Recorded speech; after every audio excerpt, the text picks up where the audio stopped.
Bonjour à tous, bienvenue sur Franck-Info, l'actualité vue par Franck Muller, c'est ici, c'est maintenant et nous sommes lundi 16 mai. Bien, ravi de vous retrouver.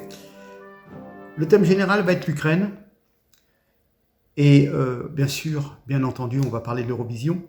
Mais tout d'abord, rappelez-vous, le vendredi 13 mai, des journalistes de BFM invitent sur leur plateau deux épouses de soldats ukrainiens pour témoigner de la guerre.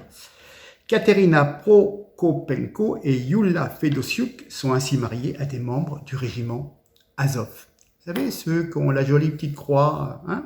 Bon, bref. Ce régiment Azov qui est actuellement bloqué dans l'usine Azovstal de Mariupol. Alors le sujet est simple, les jeunes femmes rapportent des bombardements et parlent de ces horreurs de la guerre, bien entendu. Les Russes bombardent tous les jours l'usine, qui est le dernier bastion de la résistance ukrainienne de Mariupol. Il y a beaucoup de blessés graves. Ils sont proches de la mort s'ils ne sont pas évacués, bien entendu, car dans ces conditions, une blessure devient mortelle s'il n'y a pas de soins, bien entendu. Hein. Le sujet peut être d'utilité publique. Les internautes se sont aperçus que l'une des jeunes femmes est une néo-nazie. Hein. Alors rappelons que déjà, c'est un petit peu louche que dans cette usine à Azovstal, il semblerait qu'il y ait des tas de souterrains, d'étages, etc., de laboratoires ou je ne sais trop quoi, avec même des militaires français retranchés, des agents des forces spéciales, etc. Il y avait même un général canadien. Enfin bref, c'est un peu louche. Hein. Un jour, peut-être on saura, quand on arrivera à rentrer à l'intérieur, mais bon. Voilà. Donc, les gens qui ont un peu de temps à passer sur Internet ont trouvé qu'une des jeunes filles était une néo-nazie. On la voit faire le salut nazi, n'est-ce pas? Il n'y a pas de problème. C'est normal. Elle se balade avec le drapeau, elle se prend en photo avec des symboles SS, l'aigle nazi, etc., etc. Vous avez à peu près tous les éléments qui s'enchaînent. Bien, donc à voir. Hein. Et alors, ce qui est complètement fou, c'est que le pape a reçu donc cette jeune femme, épouse d'un néo-nazi enfermé à Azovstal. Hein. Voilà. C'est bizarre, c'est toujours les mêmes qu'on revoit. Donc le choix des invités n'est pas fait au hasard. Pour les internautes, BFM TV a fait exprès d'inviter des néo-nazis. BFM continue sa propagande anti-russe et couvre les infos avec les témoignages de jeunes femmes nazies. Bravo la propagande, BFM pro-nazi, même plus besoin de se cacher. Et voilà, et blablabla, et blablabla. Bien entendu, vous pensez bien que ça choquait. Enfin bon, vous voyez que parfois, c'est assez sidérant. J'ai entendu l'autre jour le secrétaire général de l'OTAN dire que l'Ukraine peut gagner la guerre contre la Russie. La Finlande et la Suède vont abandonner leur neutralité. Voilà. Bon, en ce qui concerne l'Ukraine, avec des dizaines de milliards d'aides en matériel américain et européen, une certaine technologie, les Russes sont stoppés à certaines lignes de front, mais quand même, sur d'autres fronts, ils progressent. Hein, voilà. Donc la victoire de l'Ukraine, j'en doute. C'est certainement plus facile de gagner un concours de chansons en trichant que de gagner une guerre contre la Russie. Hein. On a même vu Charles Michel, le Belge, là, vous savez, c'est quoi? Il est président du Conseil européen, a dit que le concours, dans un an, se déroulera dans une Ukraine libre et unie. Oui, bien sûr. Donc l'Ukraine libre et unie devrait être avec le Donbass, la Crimée, etc. etc. Hein. Voilà. Enfin, c'est pas parce qu'on triche à un concours de l'Eurovision qu'on peut remporter une guerre en quelques mois, hein, malheureusement pour les civils qui, eux, subissent. Hein. Alors, on va repartir sur toujours ce scandale. L'Eurovision, c'est devenu comme une présidentielle. Le gagnant était connu avant le concours et ce sont les Français les grands perdants. Regardons voir ces jolies images. Voilà. Alors, il me semble que c'est un petit tweet de François Asselineau. Scandale général, 6 pays découvrent que leurs votes ont été changés. On découvre que l'Union européenne de radiodiffusion, qui organise le concours, a changé les votes de 6 pays, Roumanie, Azerbaïdjan, Géorgie, Monténégro, Pologne et sans marin. Aucune explication claire, nous dit ce monsieur. Voilà. Alors, je vais revenir sur le cas de la Roumanie. Zelensky, les élucubrations de Zelensky nous dit notre courage impressionne le monde, notre musique conquiert l'Europe. Bref, bon. Alors la Roumanie dit avoir accordé ses points à la Moldavie et non à l'Ukraine, ce samedi 14 mai. Donc sa première polémique post-Eurovision, le vote du jury roumain en faveur de la Moldavie a été remplacé par un substitut calculé de manière non transparente, a déclaré la télévision publique roumaine, TVR. Voilà. Ils ont été désagréablement surpris de constater que le vote n'a pas été pris en compte dans le classement final, les organisateurs attribuant une autre série de notes aux concurrents de la finale. Voilà. Et il le précise, le jury roumain a décidé d'attribuer la note maximale aux représentants de la Moldavie. Et voilà, et les 12 points ne sont pas allés à la Moldavie, mais à l'Ukraine qui a remporté la compétition. Donc la Roumanie a aussi regretté que les règles aient été modifiées en cours de jeu, sa présentatrice n'ayant pas été autorisée à intervenir en direct, comme la majorité des autres pays, pour communiquer le vote du jury de son pays. Tiens, voilà. Voilà, donc elle se réserve le droit à la télévision roumaine de prendre des mesures pour corriger la situation. Voilà. Rappelez-vous que les jurys de chaque pays distribuent des points aux différents pays, et puis il y a aussi les téléspectateurs qui votent par téléphone. Voilà. Donc l'Ukraine aurait remporté le concours en Italie devant le Royaume-Uni et l'Espagne grâce au vote des téléspectateurs qui ont plébiscité le groupe représentant le pays envahi par les méchants Russes. Voilà. Enfin, il a noté quand même que le ministre ukrainien de la Culture a regretté que le jury de Kiev n'ait accordé aucun point à la Pologne et à la Lituanie, deux pays qui sont quand même des soutiens importants de l'Ukraine face à Moscou. Voilà. Alors, on va refaire un petit tour, si vous voulez, sur l'aspect médiatique de la chose. Cette large victoire, à ce qui paraît, des candidats ukrainiens de Kalush Orchestra, c'est une étape importante dans l'affrontement que se livrent les deux pays en matière d'influence depuis 2004.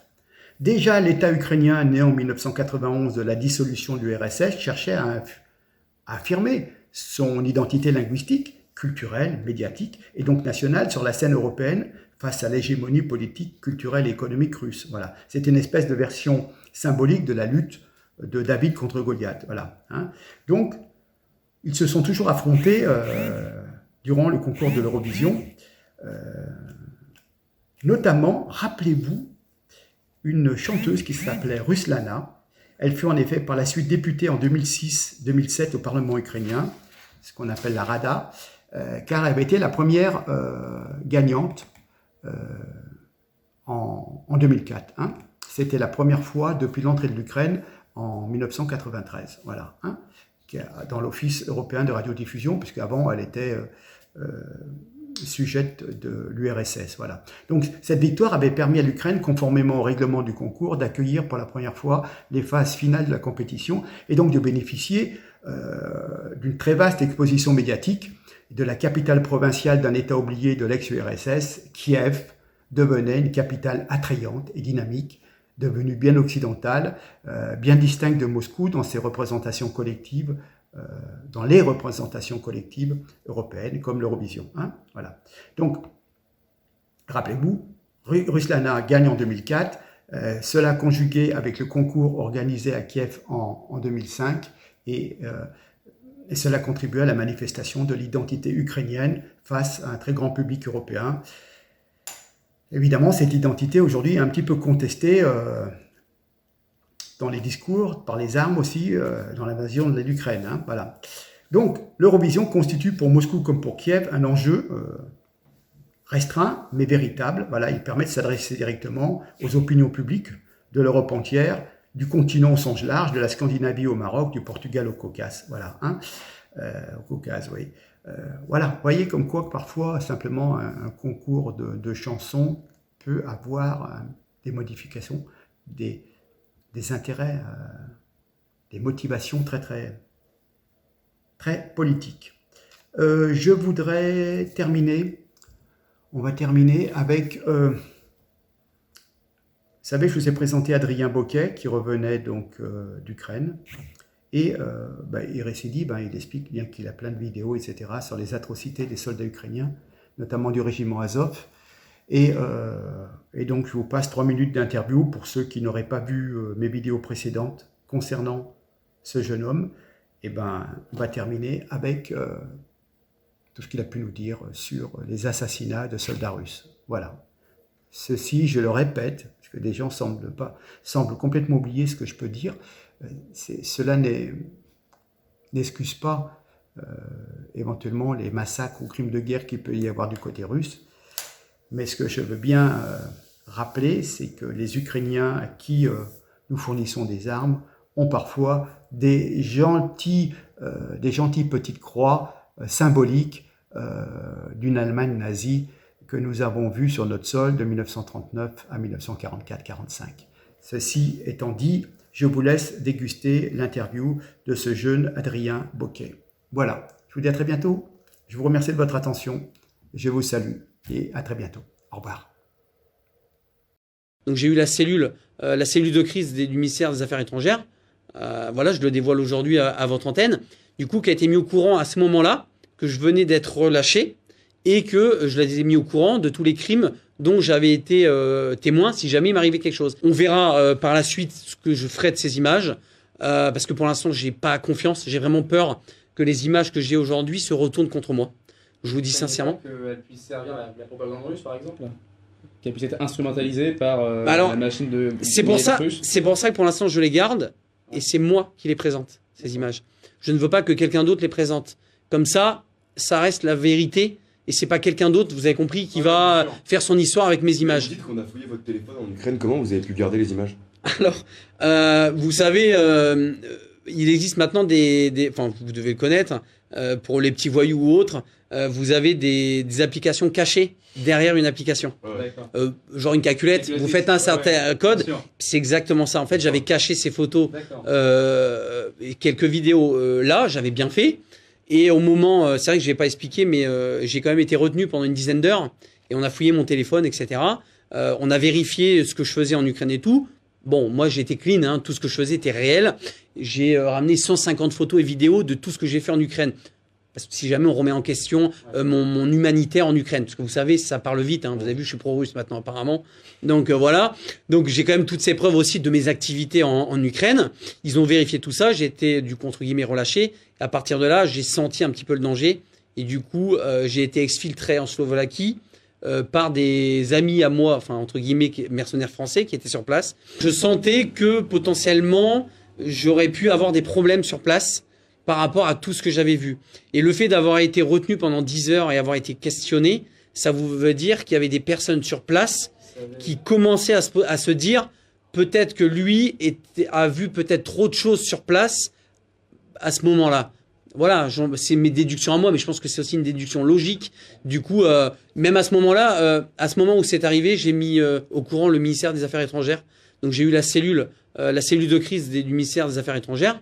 Voilà, je le dévoile aujourd'hui à votre antenne. Du coup, qui a été mis au courant à ce moment-là que je venais d'être relâché et que je l'ai mis au courant de tous les crimes dont j'avais été témoin si jamais il m'arrivait quelque chose. À partir de là, cette cellule m'a dit vous devez vous exfiltrer le plus rapidement possible de l'Ukraine. Ce que j'ai fait. Donc, j'ai été exfiltré en urgence ce que j'étais à ce moment-là côté Slovaquie. Donc, j'ai été exfiltré en quelques heures en Slovaquie et après la Slovaquie côté Pologne et après je suis rentré en France. Voilà. Vous voyez, même ça, les gens ne le savaient pas. Hein. J'avais dit à personne cette histoire d'exfiltration.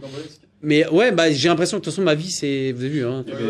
C'est des miracles qui succèdent en fait. Hein. Mais si j'avais pas ce livre, les preuves, les machins, on pourrait croire que je suis le mytho numéro 1 de France.